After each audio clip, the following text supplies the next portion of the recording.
Salem முள்வாடி gate பகுதியில் மதுவில் cyanide கலந்து குடித்து அரசு மருத்துவமனையில் சிகிச்சை பெற்று வந்த 2 பேரில் ஒருவர் சிகிச்சை பலனின்றி உயிரிழந்தார். விவரங்களை தருகிறார் நம்முடைய செய்தியாளர் சிலம்பரசன். வணக்கம். இது பற்றிய முழு தகவலை சொல்லலாம். சேலத்தில் சயனைடு கலந்த மதுவை குடித்த இருவர் ஒரு சிகிச்சை பெற்று வந்த நிலையில் அதில் ஒருவர் உயிரிழந்துள்ளார். தற்போது மற்றொருவர் கவலைக்கிடமாக சேலம் அரசு மருத்துவ சிகிச்சைக்காக அனுமதிக்கப்பட்டுள்ளார்.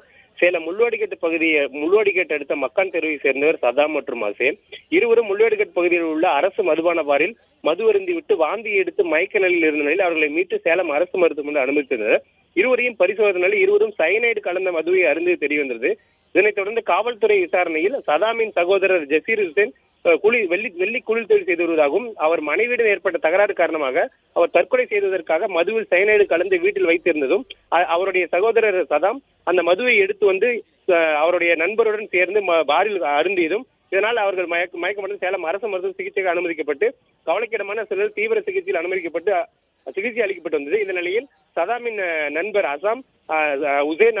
அசேன் அவர் சிகிச்சை பலனின்றி உயிரிழந்துள்ளார். தற்போது சதாம் கவலைக்கிடமான நிலையில் சேலம் அரசு மருத்துவமனையில் சிகிச்சை பெற்று வருகிறார். சயனைடு கலந்த மதுவை குடித்து ஒருவர் உயிரிழந்த சம்பவம் பெரும் பரபரப்பை ஏற்படுத்தியுள்ளது.